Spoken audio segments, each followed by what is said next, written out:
So more and more Xbox Series X and S enhanced games are slowly making their way out there, giving resolution and frame rate bumps, field of view slider options, but also including multiple graphics modes so gamers can choose how they want to play. These differ from the highly impressive to those where the enhancements give the games a much cleaner look and more consistent performance, which is always welcome. Be sure to check out the other videos that talk about graphical enhancements or those games which have much higher performance. But please give the video a thumbs up, subscribe to the channel, give it a share, and leave a comment telling me and everyone else which Xbox Series X and S enhanced games have impressed you most and what you're playing now. Click the link in the description to join up to the Discord to talk everything Xbox and gaming. But let's get to the list and check out what's on offer. At number 10 is Morkredd. And if you're going into this as a solo player, then I hope both sides of your brain are functioning correctly, as you'll need it in order to control each of the characters here.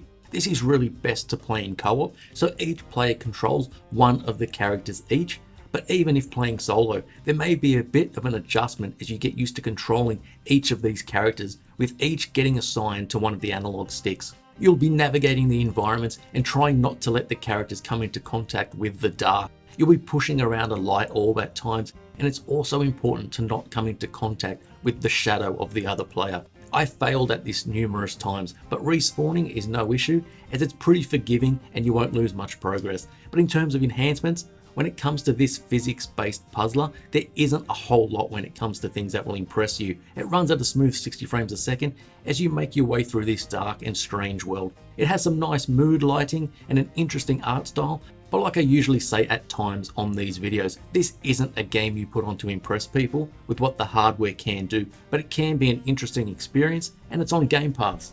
Next up at number 9 is Haven, and I wouldn't be surprised if many gamers pass on this game, as it isn't one that really shows off the capabilities of these new consoles, but what it may lack in being overly impressive technically, and makes up for it with an art style and use of colour as you make your way around the world and take control of these two characters.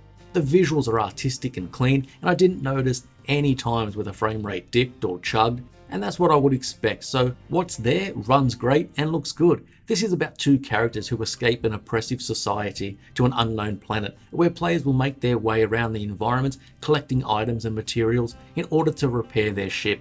Movement is smooth and quite enjoyable as you glide around everywhere with your gravity boots, exploring everywhere, and you do engage in some combat at times as well. You can also craft some items and cook, but it will be the story and relationship between these two characters and how much of interest it is to you as to whether you stick with it. But it's on Game Pass as well if you have that, so check it out, especially if you're into this anime art style. For number 8 is Minecraft Dungeons, and considering this is Minecraft, this isn't going to blow you away with its hyper-realistic visuals, but its style is ultimately what Minecraft is known for. And here, it looks great, runs great, with some visual effects on display as well. The way the enemies break apart when defeated with a sword or arrow, the small puffs of smoke, or the subtle and even over-the-top lighting effects on display when you or the enemies dish out the best attacks. Jumping into this co-op is where most of the fun is, and there's quite a bit of content to check out as well. But in terms of the Xbox Series X and S enhancements, this now runs at up to 4K 120 frames a second on the Series X and 1440p 60 on the Series S. The game will also drop the resolution if it needs to when a lot is going on at once, especially on the Series X, since the frame rate is so high. It will drop it to keep that performance as consistent as possible, and this is what should be done. Plus the resolution is higher as well. Most gamers, including myself, won't be able to see small drops in resolution whilst playing at times, but I'll definitely notice if the frame rate dips more than a few frames. Lots of fun to be had here, one for the kids and the adults. For number 7, we have the indie title of Superhot Mind Control Delete, and this has been around in some form for a number of years now, and this first-person shooter blends strategy with its shooting mechanics, and it sees players being able to pause time before assessing the situation and deciding on how they wish to proceed. Time is linked to the player's movement, so once you start to move, then so do the enemies, and this goes for the items and the bullets as well. So these will hang in the air until you move once again. It's a very unique experience, but it isn't one that's really pushing these new consoles at all. But it does have a unique visual design, and it runs beautifully at 4K 120 if your setup allows it. Whilst the Series S gets the 1440p 120 treatment, and the visuals look clean with its futuristic and mostly red, white and black aesthetic going on. Don't play this game in order to be wowed by the graphics, play it because of its gameplay and how it's different to many other games, but it really is genuinely fun, especially as the levels become more complex and you need to figure out the best way to play them. It's on Game Pass as well, so check it out. Next at number 6 we have Rogue Company, the multiplayer third-person shooter, which I find kind of has its own niche when it comes to shooters and multiplayer games out there at the moment. There's the Battle Royale ones, such as PUBG, Fortnite, or the likes of Call of Duty Warzone and Apex Legends, and just like a few of those, Rogue Company is also free, so go into it expecting microtransactions, just to give you a heads up. But whereas those other games mentioned have large amounts of players and sees you all descending on the map then running around to collect weapons, armor and items before hunting down others, Rogue Company is 4v4 played out across a number of maps. It's much smaller in scope, more like an arena shooter like Halo, so you are into the action quickly even after you're killed. There is a selection of rogues you can choose from with different loadouts, but the gameplay is super smooth on the Xbox Series X, with it being able to run at 4K 120 or at 1440p 120 on the Series S. And in my playtime on the Series X, I never noticed any drops in performance. It isn't the most graphically amazing game out there by any means, but the maps and characters have a good amount of detail, and as I mentioned, performance is excellent. Jump in and give it a go. This had that just one more game element, which is great. Plus you can play against bots if you're not hugely into multiplayer. But if you do play online, communication and some tactics mean a lot. Coming in at number 5 we have Rainbow Six Siege, and I don't have a lot of time in this at all. And this is one game that if you decide you want to get into it and start playing, then expect it to take some time to learn the ropes, as the game has been out since 2015 and there's some really highly skilled players here, and you'll really need to be communicating with teammates when playing to have any chance. This isn't the game to throw on when you want to relax. It's the opposite. You throw this on when you want to get neck deep in tactics and multiplayer. This does show its age in terms of graphics, as it's easily seen right away that it's all about the performance, as having the frame rate dip and stutter is unacceptable in this game, so expect to see some bland textures and simplified items around the place, such as cards for example, which look basic, but it's no problem because the performance is so damn rock solid. Maps look good, as do the weapon and character models. Players have the option of playing at up to 4K 120 if their setup allows it, plus being able to prioritize graphics or frame rates, plus the other options of 4K 60, 1080p 120, or 1080p 60 depending on the console which you're playing on. But Rainbow Six Siege is another game that shows that performance especially is getting a huge increase with this latest gen of consoles, even over the Xbox One X. Then at number 4 is Dirt 5, which was one of the first next gen games to receive enhancements, and even though it may lack some of the wow factor at times, it still is a really good looking game. One of those games which all new console generations have, and years from now it will show just how far we've come when it comes to graphics, but it still looks good and runs almost flawlessly from what I've played.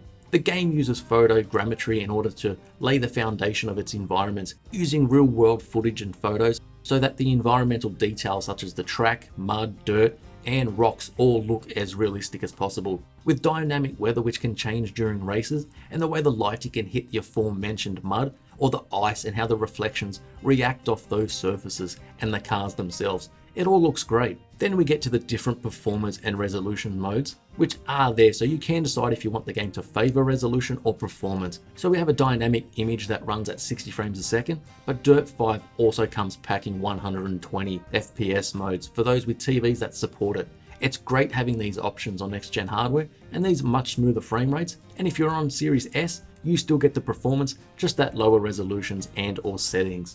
For number 3, we have Mortal Shell, and this is one game where it wears its influences on its sleeve.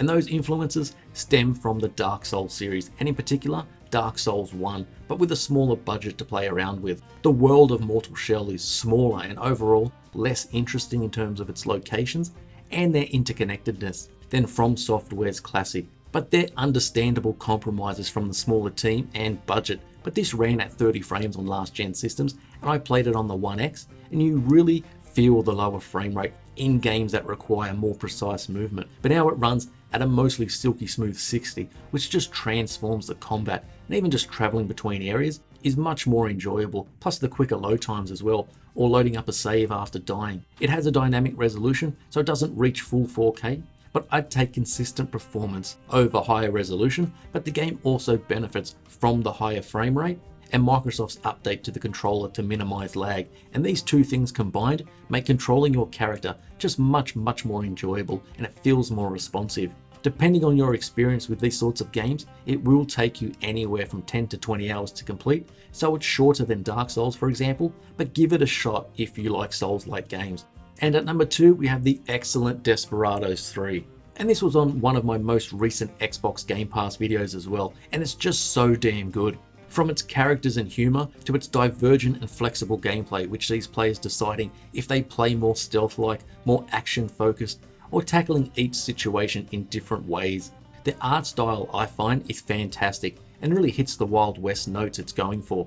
From the scenery and buildings with smoke slowly rising from the rooftops to how the characters are animated, especially when the camera moves in closer during story segments and cutscenes.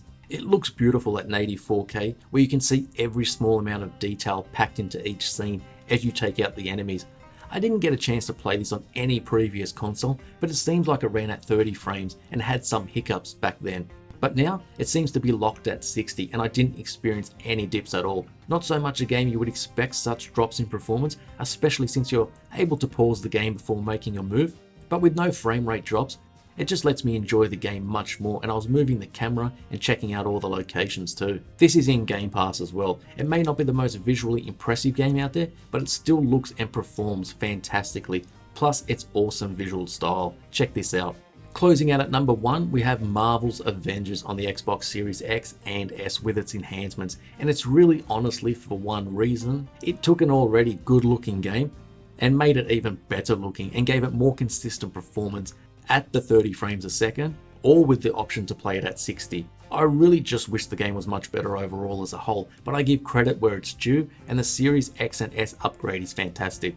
With its dynamic 4K resolution, if you're playing quality mode, the textures, shadows and reflections all get bumped up over their last gen counterparts, and the overall quality of the image is really good. Plus you get extra destruction as you engage in combat as well. Flipping over to the performance mode, texture resolution gets lowered, as do other effects, especially shadow quality, which can look a little average at times with such a heavy loss in detail. But all of these are less obvious when just going about playing the game, as this at 60 frames is just so much better to play from a technical and fluidity point of view. It still has its issues with level design, enemies and quality of the loot and customization, but it runs really well and still looks fantastic as well. An added benefit is that the load times are decreased significantly too. I just hope they can take these positives from a technical level and then apply it to the content for the future. So there's more Xbox Series X and S enhanced games for you to try out, and they vary both in the quality of the enhancements themselves, plus the overall quality of the game. But which ones have you enjoyed most from both points of view? Please let me know down below by leaving a comment, give the video a thumbs up and a share, plus subscribe to the channel as well. Be sure to hit the link in the description to join up to the Discord and talk about everything Xbox and gaming, and I'll see you on the next video.